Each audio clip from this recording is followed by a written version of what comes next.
Hello again, class. This week we're going to be going over Chapter 14, which covers marriage and the family.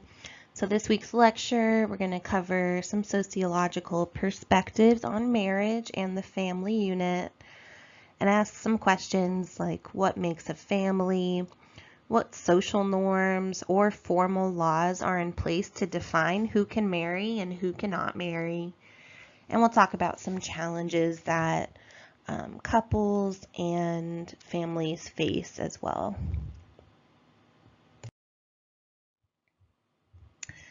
This slide has a little bit of an introductory video and it's about 10 minutes long.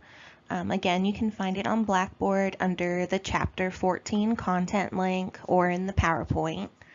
But it's 10-minute long, just an introduction to a lot of the concepts and difficulties with defining family and defining marriage and other topics that we're going to discuss throughout this lecture. So it's just a little broad overview that looks at how sociology defines family, the different terms that are used to describe different types of families. There's a little bit of a look into marriage in different societies, such as arranged marriages versus marriage for romantic love, which we're more used to in our society. She will talk about some of the different patterns of descent, which we'll come back to in a few slides. And there's a little bit of an overview of the different sociological perspectives on marriage and family derived from those three major paradigms: the structural functionalism, conflict theory, and symbolic interactionism. So this is just a little bit of a little refresher, an introductory video to just get you started to think about all the different issues that arise when we start to try to define what a family is and what a marriage is.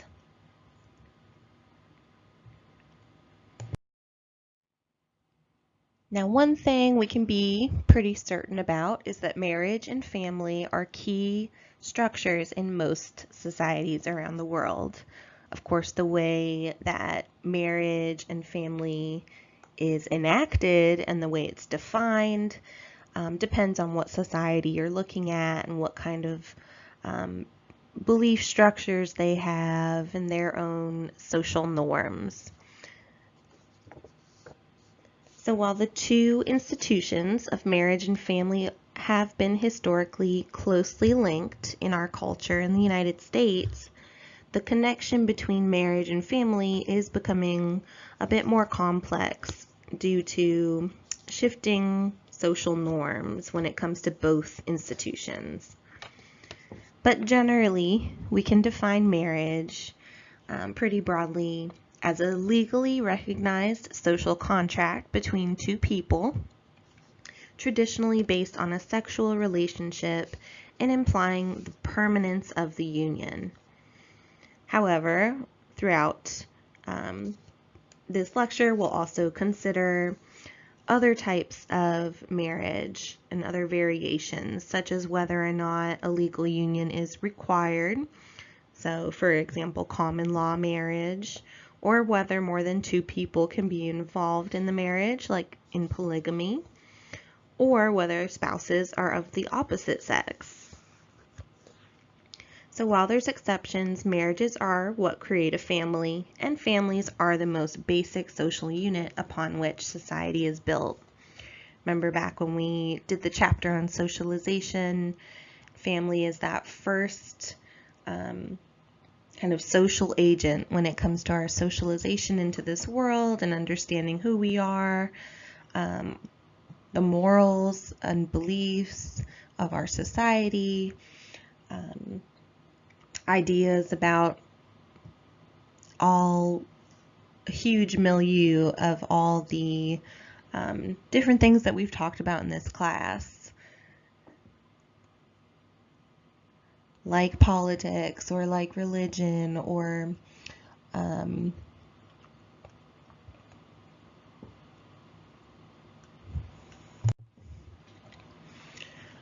our family guides how we think about race and poverty and inequality.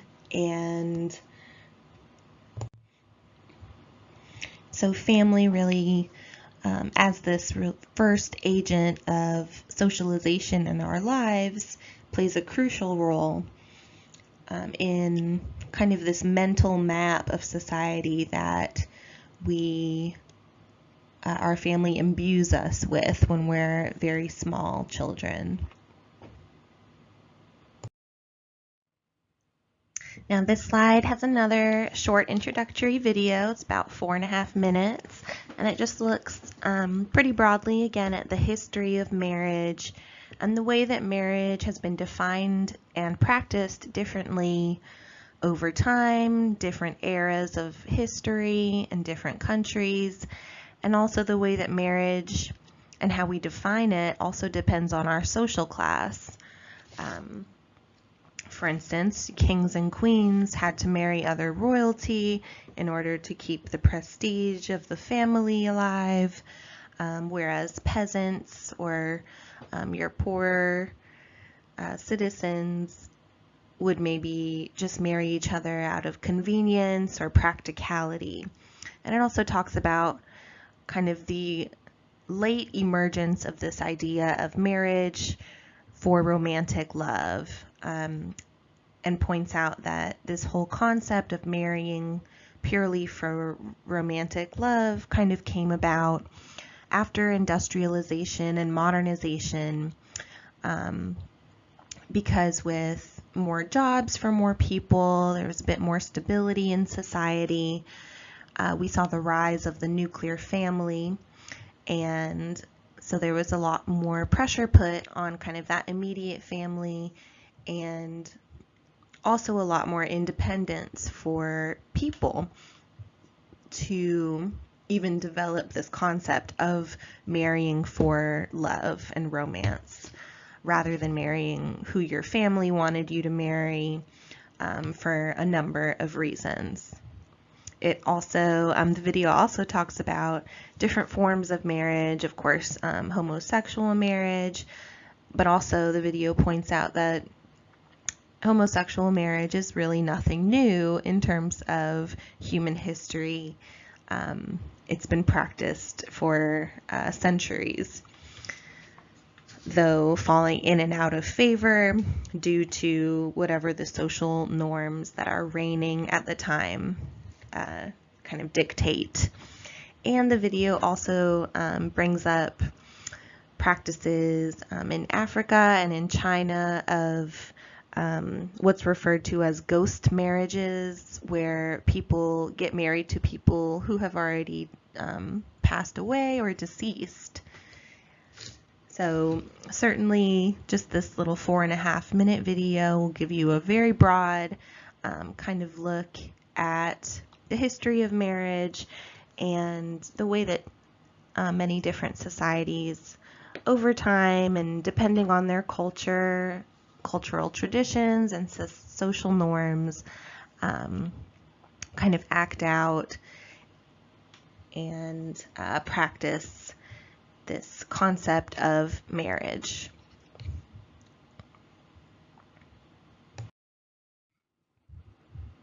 So we've taken a little look at how sociologists define marriage, and now we're going to take a little look at how sociologists define family. And then in the slides afterward, we'll go through a lot of different variations of both and the challenges that both face as well. So, introduction for family. Generally, family nowadays is defined as being composed of a husband, a wife, 2 children, maybe a pet or 2. And this definition has served as the model for our traditional United States family for most of the 20th century. If you just think back to old 50s and 60s sitcoms like Father Knows Best or Leave It to Beaver, I Love Lucy, there's these very traditional gender roles and a very traditional United States family, very suburban, a wife and a husband, and the nuclear family is the focus. But sociologists define family a little bit more broadly, since we have to cover all of human history and different societies and how they define family as well when we define it sociologically, because there are so many different variations on this quote-unquote standard family. So sociologists understand family instead to be a socially recognized group. Usually they're joined by blood, marriage, cohabitation, or adoption. And that group forms an emotional connection and serves as an economic unit of society. So when we say the family is an economic unit, what does that mean? Usually families throughout history serve the broader economy by first procreation and creating a new generation of the labor force by having children and raising them and socializing them. And also, if you think about the nuclear family in particular, where we had the husband as the breadwinner and the mother as the housewife. And for a short time after World War II, this kind of form of the nuclear family in America worked pretty well. But at the same time, even when Leave It to Beaver and all these TV shows were promoting this concept or this idea or ideal of this nuclear suburban middle-class American family with high moral values and strict adherence to kind of contemporary gender roles. That doesn't mean that there weren't numerous different types of marriages and families occurring both elsewhere, but also in the United States at the time. So, to summarize, there are so many different types of family. Some people consider their family as people who are not even related to them by blood. For instance, the TV show Friends. Some would consider the 6 friends as a form of family. They live together, they work together, they help each other through their problems, they're committed to one another, they make dinner for one another, they eat together, and so on. So how we define family certainly depends on your perspective, your society, and kind of the cultural norms that are prevalent at the time. So two more definitions when we think about family is the difference between a family of orientation or a family of procreation. So first, the family of orientation.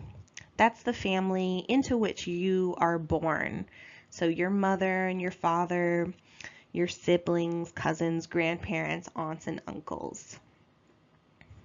Now, the second type of family is your family of procreation, and that's the family that you form through marriage or through procreation.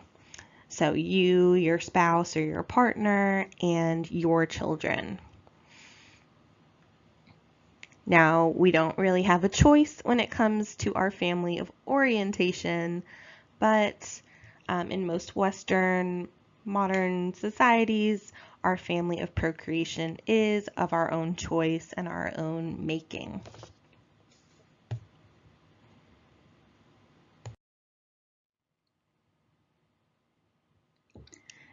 So again, where does the nuclear family come from, and where did this kind of norm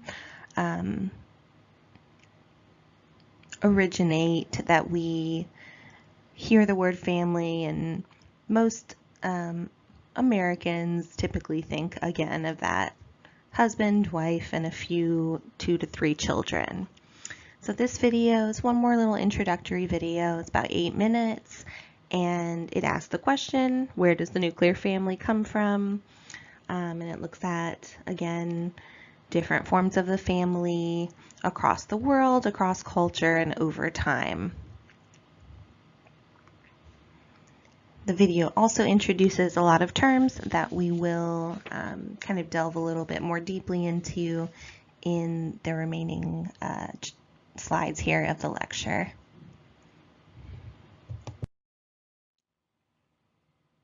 So, according to surveys, how do people in the United States define what's a family and what's not a family? So we're going to look at some data that came from a 2010 survey, which asked citizens in the United States their opinions on really how they defined family. So people in the U.S. are pretty clearly divided still on what constitutes a family. A 2010 survey again found that having children tends to be the key indicator in terms of whether or not a United States citizen defines a family as such. So the results from the survey showed 99.8% of people believed a family is made up, again, of that kind of classic nuclear family structure. The woman, the wife, the husband, and their 2 to 3 children. 92% of people believed that a family can be defined as a husband and a wife, even if they don't have any children. However, 83% of people believed that unmarried couples with children can be regarded as a family. And 64% of people say that gay couples with children constitute a family, whereas only 33% of people said that gay couples without children could be considered a family.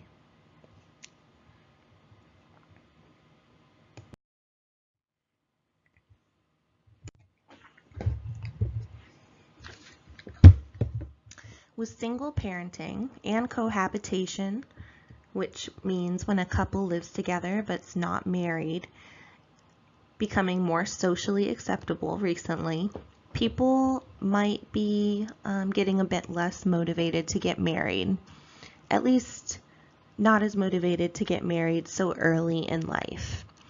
So a 2010 survey found that 39% of people believe that marriage is becoming obsolete or outdated. Old patterns concerning marriage are becoming outmoded as new patterns emerge. Cohabitation contributes to this trend quite a bit of people delaying marriage until a later age.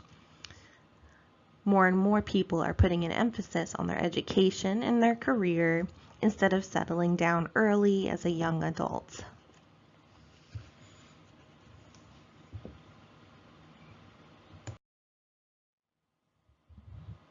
When we think about how to define marriage, especially from a sociological perspective, we have to consider kind of the social differences between the acceptance for monogamy versus polygamy.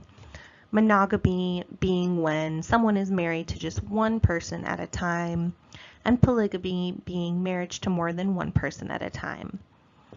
Polygamy is actually acceptable across 78% of the world's cultures, and is mostly prevalent in East Asia and Northern Africa. But while it's acceptable in these cultures, in practice, only about 10% of men in these cultures actually has more than one wife. There's 2 different types of polygamy. So there's polygyny with an N and polyandry. So polygyny refers to when one man is married to more than one woman. 99% of polygamous cultures practice polygyny. A more rare polygamous practice is that of polyandry, and that's when one woman is married to more than one man. Although this is still occurring today. I know it still occurs in Tibet, for instance. It is very uncommon and only occurs in 1% of polygamous cultures. So most polygamous cultures practice polygyny, which is when one man's married to more than one woman.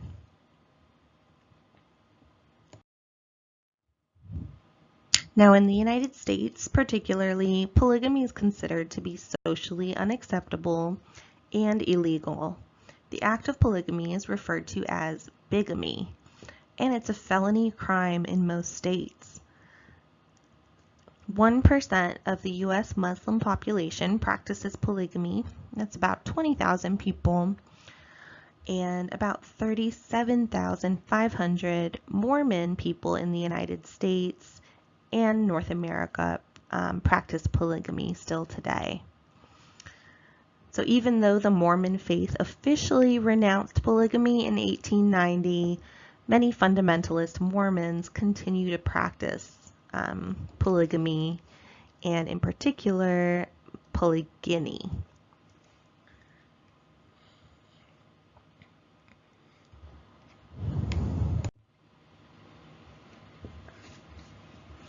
And on this slide, I have a link to a video. It's an interview with the, quote, sister wives. Not sure if any of y'all remember. This was a pretty popular TV show a number of years ago about a polygamous family in the United States.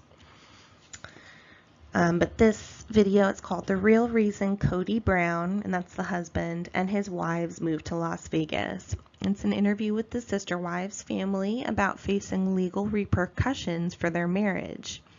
In 2010, Oprah interviewed Cody Brown, the polygamist husband, and his 4 wives, Mary, Janelle, Christine, and Robin, and they were stars of a reality show on the TLC network. The Brown family put on a brave front for that interview, but away from the cameras, they told producers that they were terrified that felony charges of bigamy in Utah would result in them going to prison, leaving their 17 children behind. And in the video, the husband says it's a very painful time for them, and eventually the family ended up leaving Utah to avoid being charged for bigamy. And they talk about kind of how they're happy with this form of family, and they don't really understand why, if this form of family works for them, why they would be put in jail just for kind of acting out their own form of family. But one thing to definitely keep in mind when you're thinking about polygamy in the U.S., and this case in particular, is again how the way that society defines family and marriage really comes down to institutions and the law in a lot of cases.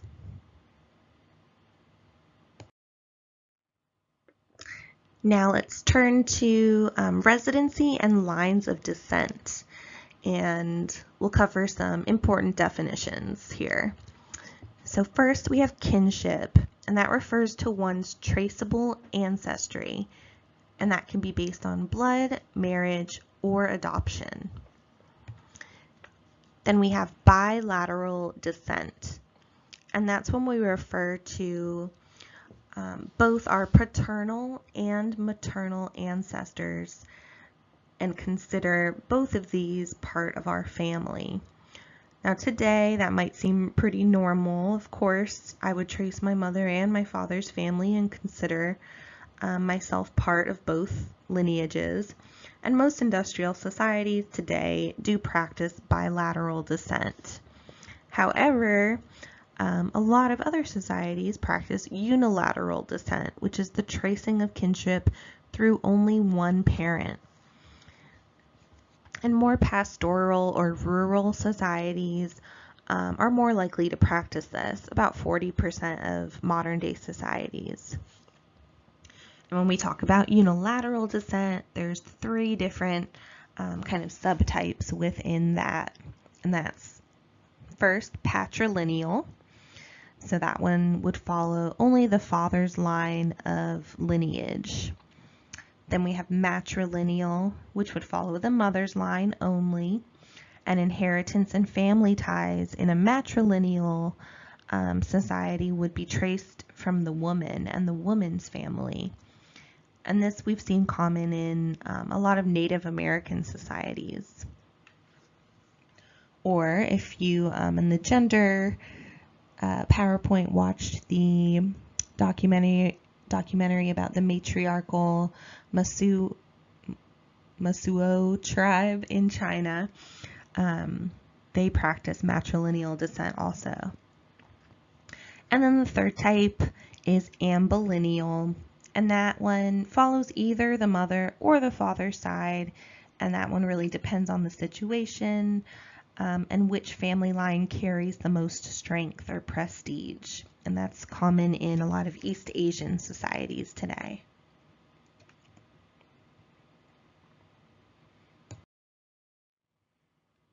So in last week's lecture, we talked about the stages of the life course when we talked about aging in the elderly. And today we're going to talk about the stages of the family life. So historically, it's been thought that many families evolved through a series of predictable stages, and this is known as the family life cycle. The family life cycle came into popularity around 1955, and it conveyed kind of this sequence of events in which most people grow up, they get married, they establish their families, have children who also pass through phases from infant to teenager. And then once their children have been quote-unquote launched into the world as young adults, they experience an empty nest period, which eventually leads to their passing away. And this is known as the family life cycle. This cycle then continues again with each subsequent generation. And while there's certainly a lot of families who have experienced these stages of this family life cycle, the model has been criticized quite a bit since 1955 for its very linear and conventional assumptions, as well as the failure to address the diversity of family forms. And for instance, one example recently that can kind of throw a wrench into this theory of the family life cycle is, in 2008, and even this is happening now because of the expanded unemployment and kind of insecurity of the COVID-19 pandemic. A lot of young adults and even older adults have been moving in with their elderly parents for more support, for financial support, for help driving to the doctor or getting groceries. And so that kind of throws a wrench in kind of this linear idea of the family life cycle where you launch your children into the world and they never move back in, and you experience your empty nest period.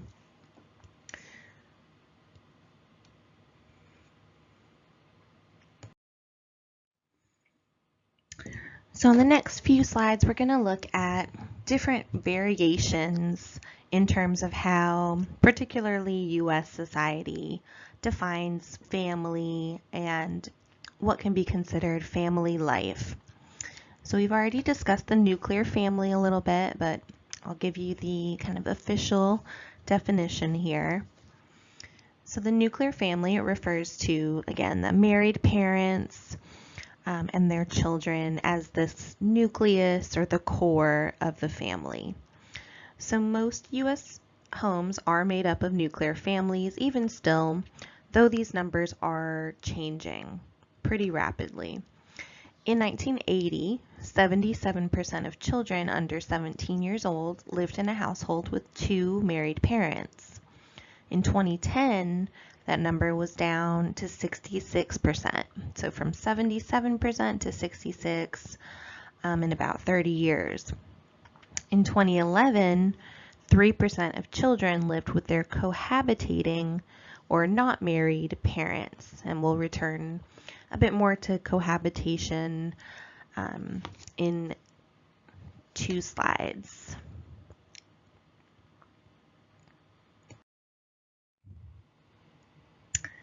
Now this slide contains a video produced by CBS, and it kind of looks at, again, this changing notion of the American family or the family in the United States, and also looks at this rise of what we consider non-traditional families, or not the traditional nuclear family that we were socialized as a society into, really, during the 1950s and 60s, and that concept of the nuclear family. So this video first starts with talking about the Cheerios commercial from a few years ago that created some controversy and backlash, simply because it depicted a family, an interracial family, and it interviews a Cheerios executive, and he sticks behind the advertisement despite some of the racist backlash that it created. And then the video moves into talking about other kind of non-traditional families, kind of compares the Leave It to Beaver era family with our more contemporary modern family form of families that we see today, referring to the television show Modern Family there. And the video rounds out by sitting down with and getting to know another type of non-traditional family that was composed of 2 gay men who were of different ethnicities, and they adopted 3 children, and just explains how kind of a family is really just about people who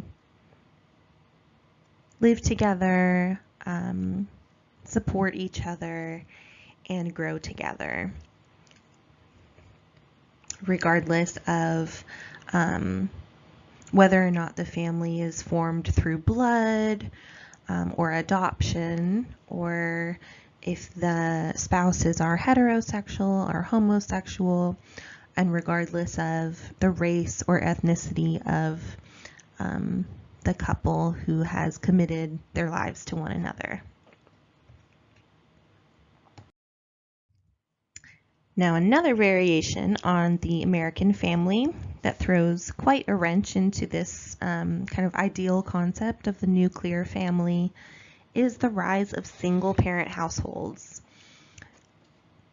And so single-parent households are have really been rising since the late 1960s and 70s. And studies show that children raised in a 2-parent household grow up with more financial and educational advantages. So in the United States, 27% of children live with a single parent, so a little over 1/4 of the population. And of those children, the large majority live with their mother. However, 6 out of 10 children living with only their mother live at or below the poverty line.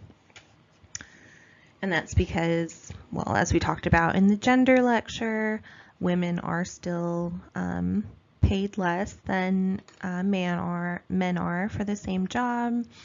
Women also take on a lot more of these multiple roles as mother, caregiver, worker,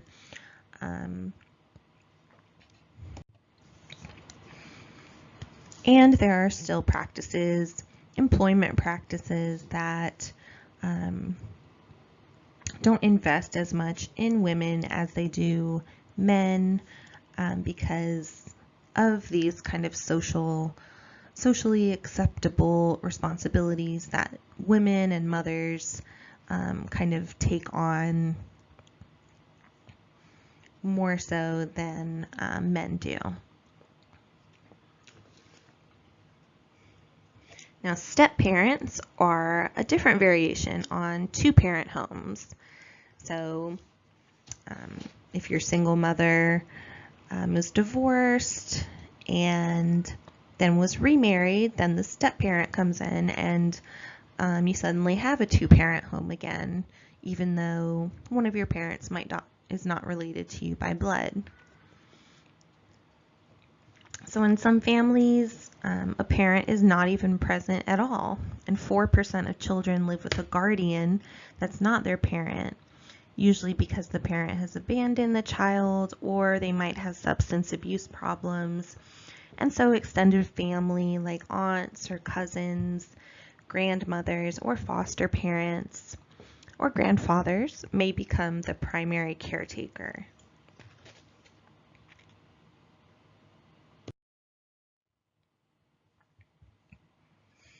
Now, another variation that kind of, again, throws a wrench into this clear-cut definition of the nuclear family is the trend of cohabitation among young adults today, and really since the 1990s. So cohabitation refers to when a man and a woman live together in a sexual relationship without being married.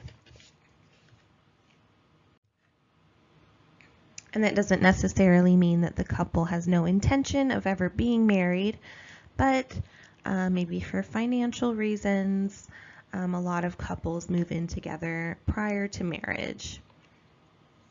In 2011, 11.5% of the population was practicing cohabitation. And there's been a steady decrease in the social stigma attached to cohabitation over the past 30 years. So it's become more and more acceptable to live with your romantic partner outside of wedlock. So couples may choose to live together to spend more time together, to save money, or as a trial run for marriage. And about 28% of couples cohabitate before they got married, and about 85% of cohabitating relationships will result in marriage. And cohabitation is often given as kind of this explanation for the trend toward the delayed marriage age. Because today, the marriage age is the highest it has ever been. It used to be normal that really when you got out of high school, you started looking for your spouse and started wanting to settle down and have children right away. But that's become less and less of a trend since the 1960s. Whereas today, the average woman is getting married around age 26, and men on average are getting married around age 28. And here we have yet another kind of variation on the American family, which is this rise of the acceptability for same-sex couples. Not to say that there have not been same-sex couples in the United States for probably since it was founded, but that the social acceptability of same-sex couples has certainly improved in pretty recent years.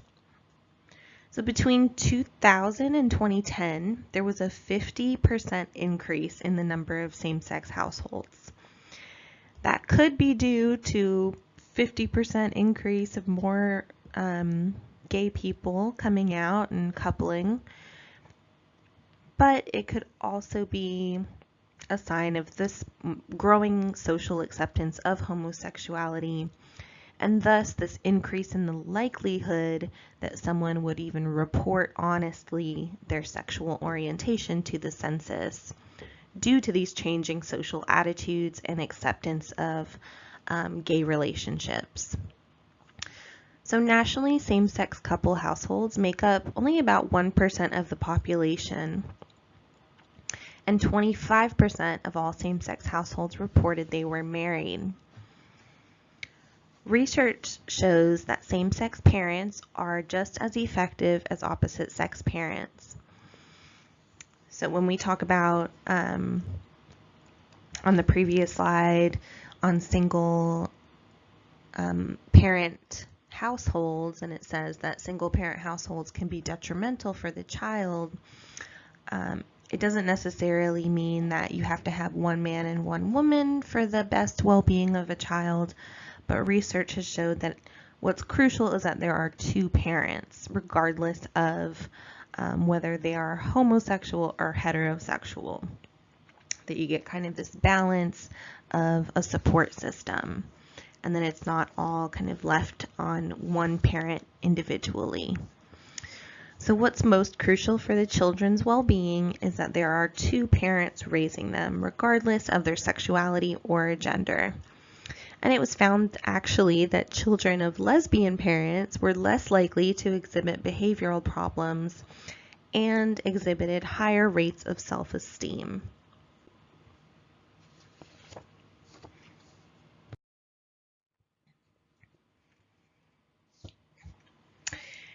And our last kind of variation in this ideal nuclear family is the fact that a lot of young people today are choosing to stay single for a much longer period than in previous eras of our history.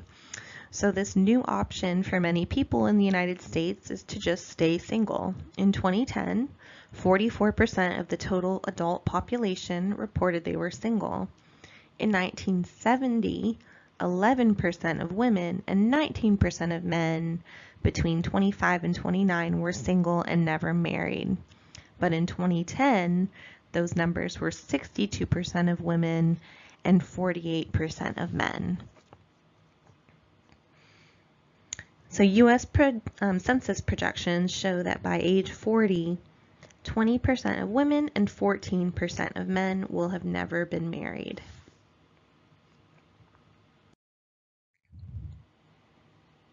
So this video delves into kind of the question of why are millennials staying single for as long as they are, into their late 20s, even early 30s now.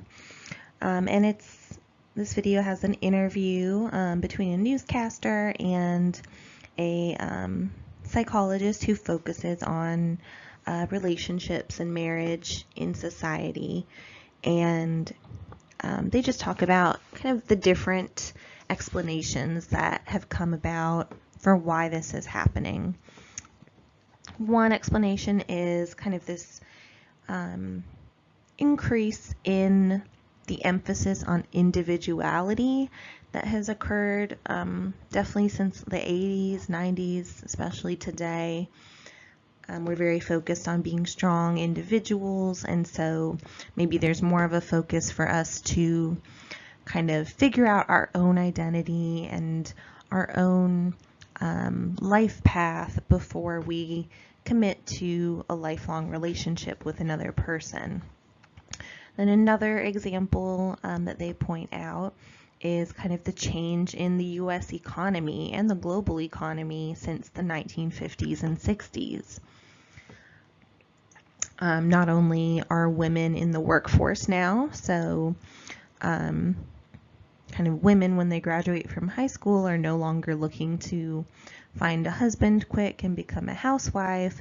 They're enrolling for college and going to get their degrees, and their degrees take 2, 4, 6, 8 years to achieve and then set kind of that pathway for their career. And that's another explanation for why couples are getting married at later ages now. In addition, Back in the 50s and 60s, it was pretty easy to come out of high school and get a good paying job with good benefits and pretty quickly save up enough money to purchase a home. But home ownership has become a lot more difficult, especially for kind of this millennial generation. Millennials have gone through the 2008 recession. They're right now going through the COVID-19 recession. And marriages are typically easier. And raising a family is a lot easier when you have a lot more economic stability. So that's just another explanation for why people might be staying single longer. They also talk about kind of the trend of hookup culture and how that might be kind of deterring people from wanting to commit to someone for too long. And they also talk about kind of this trend of rising religiosity among a certain minority of millennials. So perhaps they're staying single longer until they find, the spouse that they are meant to be with, and they are not accepting of sexual relationships before marriage.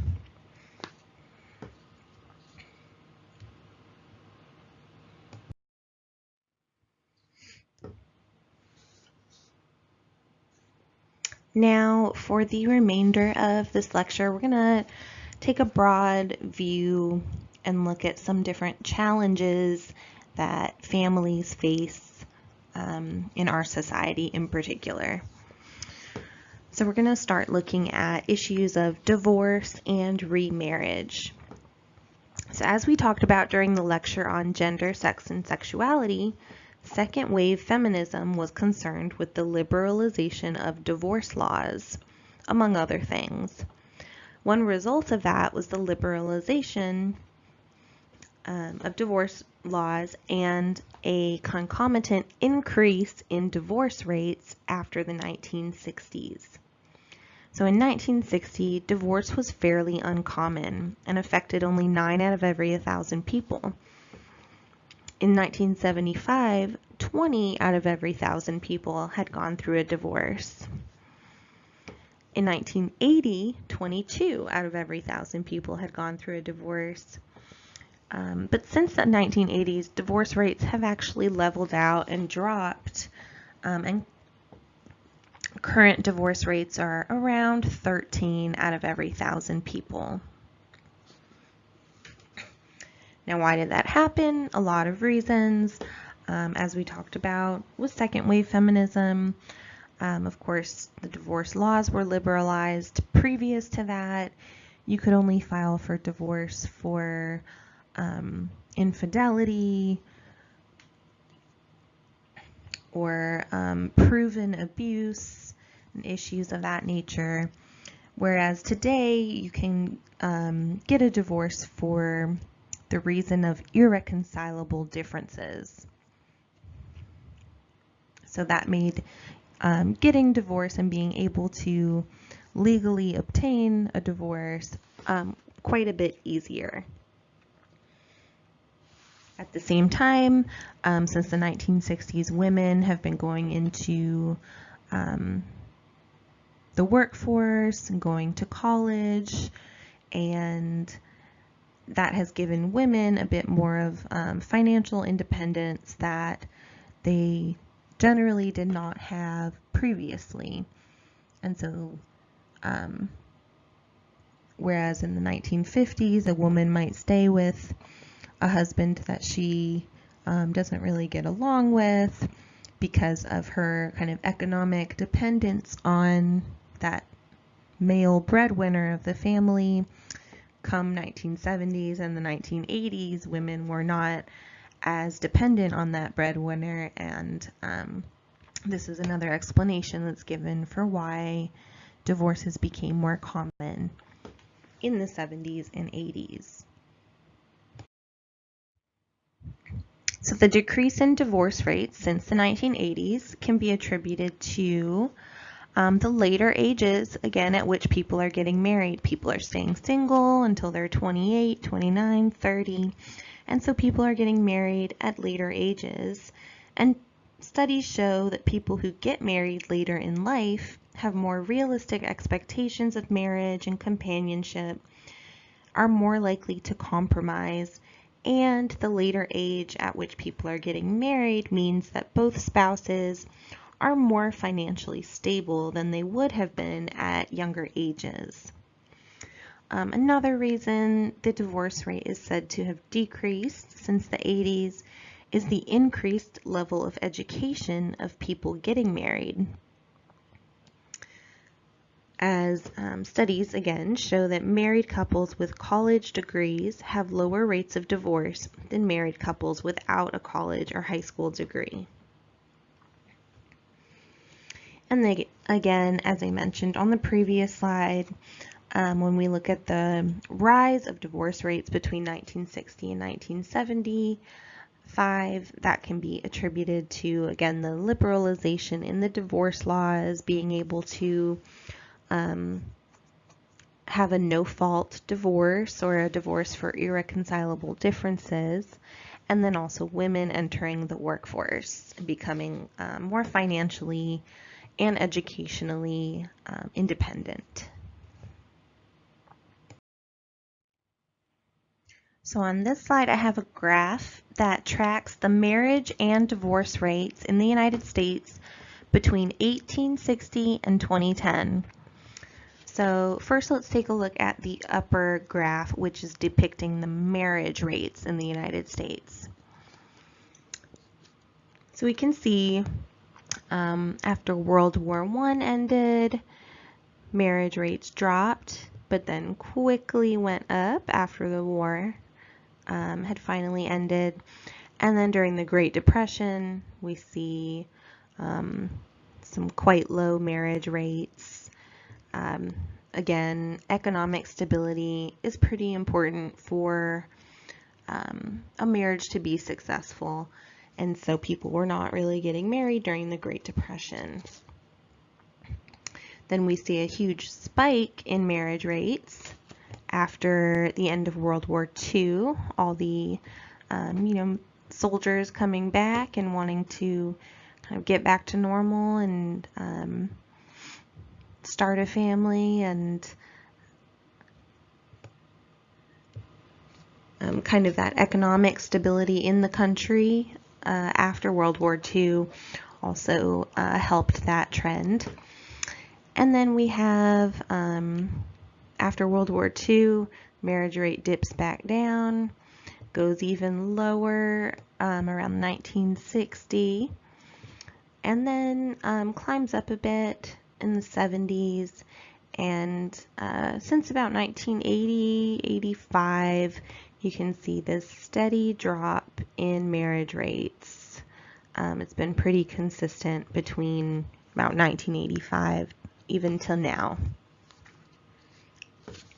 Now let's look at divorce rates in the United States, which is the bottom kind of peach colored line here. So you can see divorce quite unfrequent, really from 1870 up until about 1940. It's growing a little bit, but it's still pretty rare. And then right before 1950, also coinciding with the end of World War II, we have a rise in divorces then as well. And then a dip for a while, and then this is that trend again that started in the 1970s and 80s. We see this explosion in the divorce rates, and we see that kind of leveling out and going back down as of the new millennium, 2000.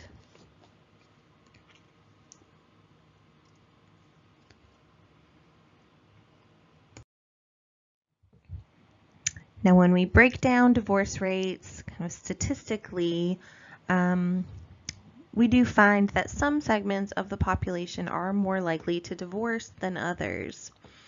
And so the divorce rate varies by race and ethnicity. And so recent studies have found that among American Indian and Alaskan Native populations, about 12.6 of their population is divorced, and they have some of the highest rates of divorce in the country. The next highest divorce rate accounts for African American divorces, and about 11.5% of the divorced population is African American. Then about 10.8%, almost 11% of the divorced population in the U.S. is made up of Caucasians. About 8% of the divorced population is made up of Pacific Islanders. Just under 8% of the divorced population is made up of Hispanic Americans. And Asian Americans have the lowest divorce rate, only accounting for about 5% of all divorces in the U.S. So divorce rates also vary regionally across the United States. So men and women in the Northeast have the lowest divorce rates, while men and women in the South have the highest divorce rate. Now, why is that?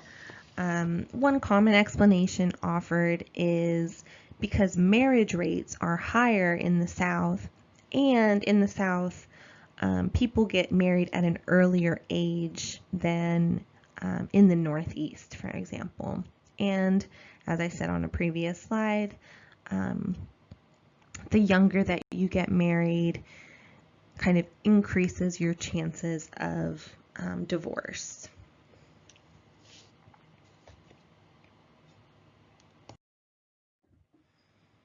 Now, what causes divorce? One major factor in explaining the cause of divorce is financial stress. Couples who enter marriage without a strong asset base, like a home, a hefty savings or account, or retirement plan, are 70% more likely to be divorced within 3 years of marriage than couples are who have at least $10,000 in assets. The addition of children, of course, can also add to that financial stress. Surveys show that there's been a general decline in marital satisfaction over time, and values and life goals no longer align as time passes, and some couples decide that it's better for both of them to end the relationship than to try to adapt to each other's changing personalities, beliefs, and behaviors. And so kind of that common conception that it's okay, we've grown apart, and so a divorce is a natural thing for us to do. This is, of course, a product of our society and our modern social norms, because things like this would not have been as easy in, say, 1950.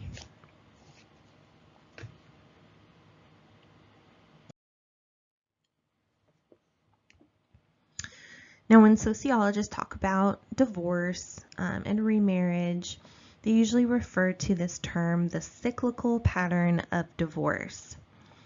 So the cyclical pattern of divorce refers to a statistic that suggests that when both partners of a married couple have been previously divorced, they are 90% more likely to get a divorce than a couple getting married for the first time. Children of divorced parents are 40% more likely to divorce than children of married parents, and children who are coming from a divorced parent household who then remarried are 91% more likely to divorce than children of married parents.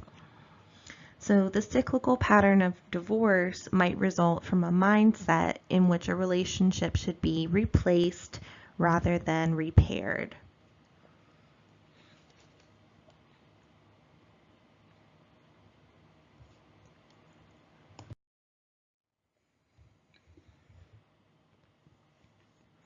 So we've covered kind of one of these major challenges that families face today, which is divorce and remarriage. And on the next several slides, we're going to focus on another challenge that families face, which is violence and abuse.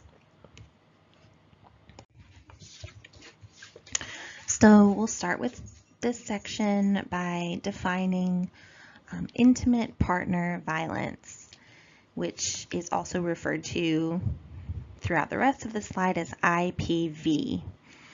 So intimate partner violence refers to domestic violence that occurs between spouses, but also between unmarried couples, cohabitating couples, and same-sex couples.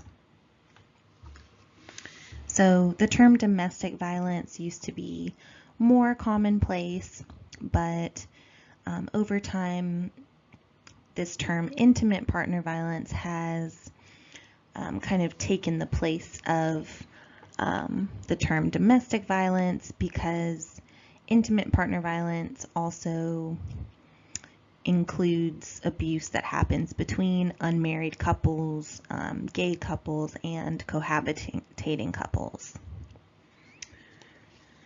Because abuse does not only occur between married spouses. So IPV, intimate partner violence, it includes physical violence, but also sexual violence and emotional abuse. And emotional abuse is considered to be controlling behavior or deliberate use of words to harm someone else's self-worth. So some statistics on the rates of IPV, or intimate partner violence, in the United States today. So women are the primary victims of IPV, though men are victims as well. 1 in 4 women will experience intimate partner violence during her lifetime, while the same is true for 1 in 7 men. In the US, a woman is beaten every 9 seconds, and women between the ages of 20 to 24 are at the greatest risk for becoming victims of intimate partner violence. Black women experience intimate partner violence at rates 35% higher than white women. And the rates of intimate partner violence double for women in low-income areas. Commonly, intimate partner violence can cause victims to lose their jobs, fall into depression, and become more likely to use drugs or alcohol. They might develop eating disorders or attempt suicide. Unfortunately, more than half of intimate partner violence cases go unreported, and the majority of victims state that the abuse went on for more than 2 years before they notified authorities.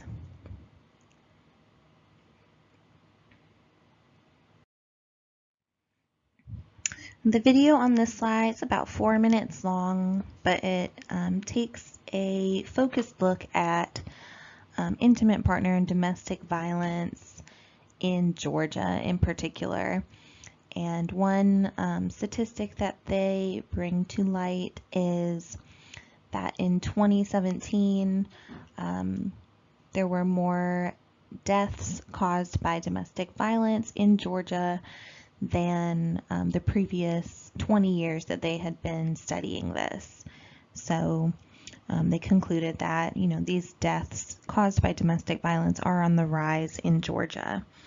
And in particular, this video focuses on a mother of a woman who was killed by her husband in central Georgia, and kind of how she has become an advocate for people who suffer from intimate partner violence, and has kind of devoted her life to helping women and men who find themselves kind of in these abusive situations.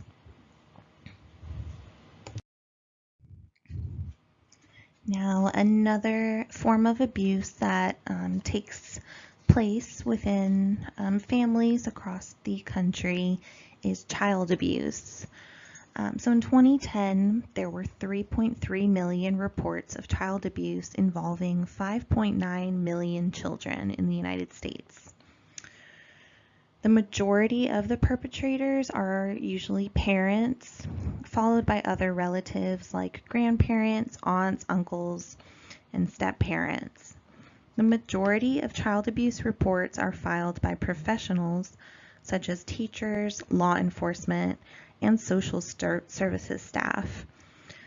And the rest are filed by anonymous sources like relatives, parents, friends, or neighbors. Of course, children, some children who are abused don't even know how to speak yet, and so they cannot report their own abuse. And even younger children who can talk might not know who to talk to or what kind of resources are out there to help them. So when it comes to reporting child abuse and knowing how prevalent it is in the country, we're really kind of left to the reports that come in from professionals and other social service staff. So child abuse comes in many different forms. The most prevalent form is neglect. About 78.3% of reported child abuse involves neglect. So not feeding your child, maybe locking them up, not caring for them or paying attention to them. Maybe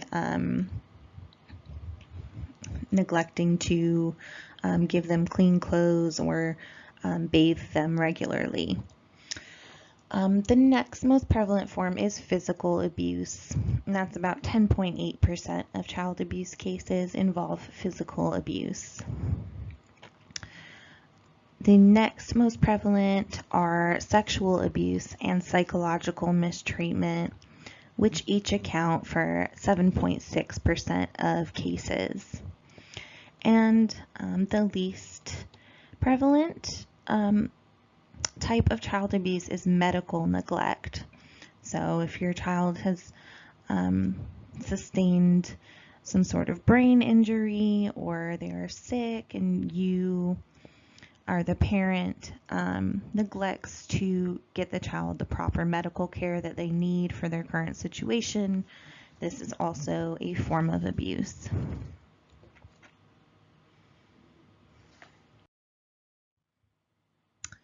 Now the video on this slide is made up of interviews with survivors, adult survivors of child abuse. So people who during their early childhood and teenage years were abused, neglected, pimped out by their parents as prostitutes. They made it through on the other side, and this video kind of shares their recollections, but also their advice for what they think would have made a difference in their life if they would have had, for instance, different resources or social service agencies who seemed to truly care about their situation. So the video also introduces this pretty common statistic, which is that over 90% of child abuse cases go unreported. And again, that's because children are young, they're impressionable, and they only know what they have seen so far in their life. So if they were born into an abusive or neglectful household, they might not even know that there is a better way. Or a different way to be raised or to have a family. So this video takes a little bit more of a wider view of child abuse, going beyond just the United States, and interviews survivors of child abuse from different countries around the world. And the World Health Organization has estimated that there are over 190 million children being abused each year around the world, and 18 million have experienced sexual abuse, 44 million have experienced physical abuse, and 55 million have experienced mental abuse. So again, this video interviews 7 different individuals. One of them is a man, and talks to them about their experiences with their own child abuse, and they talk about, again, what can make a difference to ensure safe and healthy childhoods for children around the world.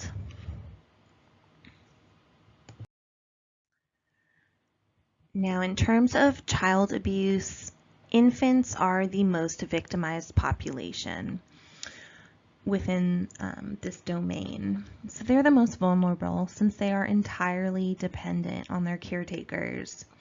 Infants are often victims of physical abuse, particularly in the form of violent shaking, which is known as shaken baby syndrome, or can result in shaken baby syndrome.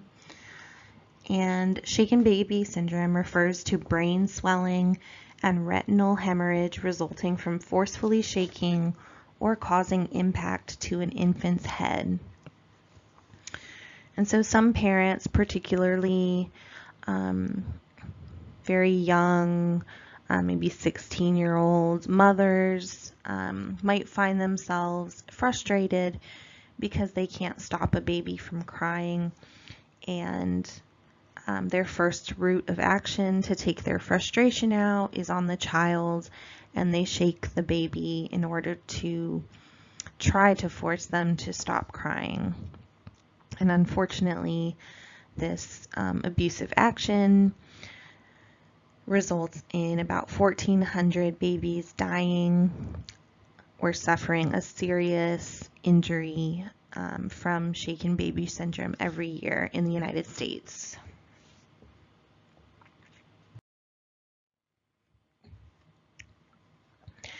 Now, child abuse occurs across all socioeconomic and education levels, and it crosses all ethnic and cultural lines.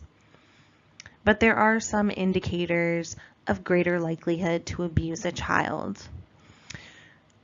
Some of these indicators are a history of being abused yourself as a child. For instance, 30% of abused children will later abuse their own children. Another indicator is young mothers, age 15 and younger. Young mothers are more than twice as likely to abuse or neglect their children.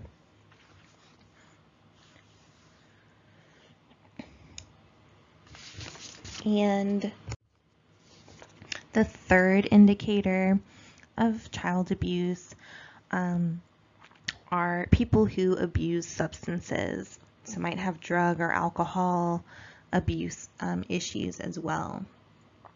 So substance abusers are 3 times more likely to abuse their children and 4 times more likely to neglect their children than non-abusers.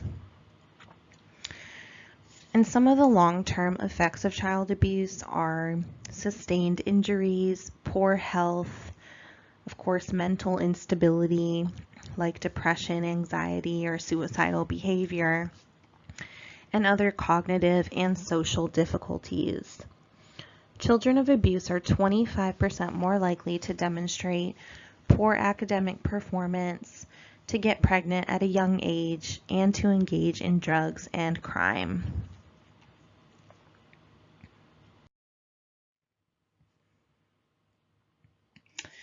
And the video on this slide focuses on a domestic violence recovery shelter in California. Although these kinds of shelters are all over the country, and we'll talk about some local availability of these kinds of services in Georgia on the next slide. But this video takes a look at a particular center for domestic violence survivors in California, and kind of how they got started, and talks to the different women who have gone to this shelter in order to kind of rehabilitate themselves, to kind of regain composure and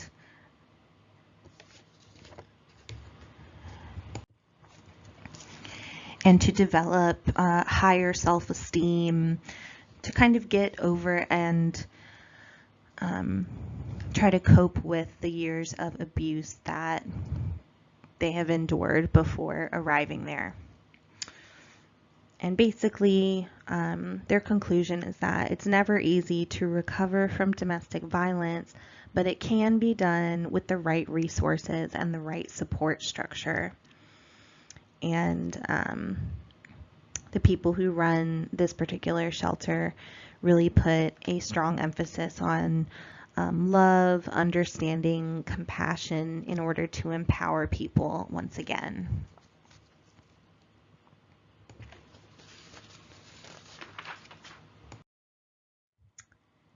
And I'm just going to end this particular lecture just sharing some resources with you all. Domestic violence touches the majority of our lives, whether we've been victims ourselves or perpetrators, or if we've seen it with our friends or our peers or our classmates or our siblings, etc. So I want to share these resources with you. Maybe one day you can share them with someone else who is in need.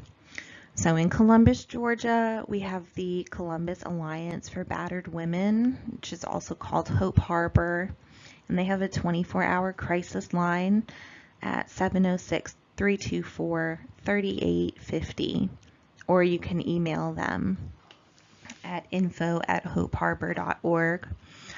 Then a little more broadly, the state of Georgia also has a domestic violence hotline, and they're always available 24/7 at 1-800-33-HAVEN. And also the United States as a whole has its own domestic violence national hotline at 1-800-799-SAFE.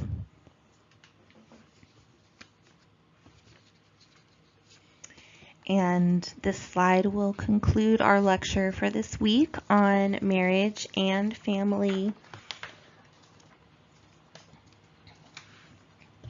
Gave you all a little bit of a broad overview of how sociologists define marriage and families, and also the numerous different ways that marriage and families have changed just over time since the 1950s in the United States. We looked at some variations of marriage, like single parenting, cohabitation, polygamy versus monogamy, and homosexual marriages, marriages between different ethnicities, and the choice of a lot of millennials staying single into their late 20s. And then we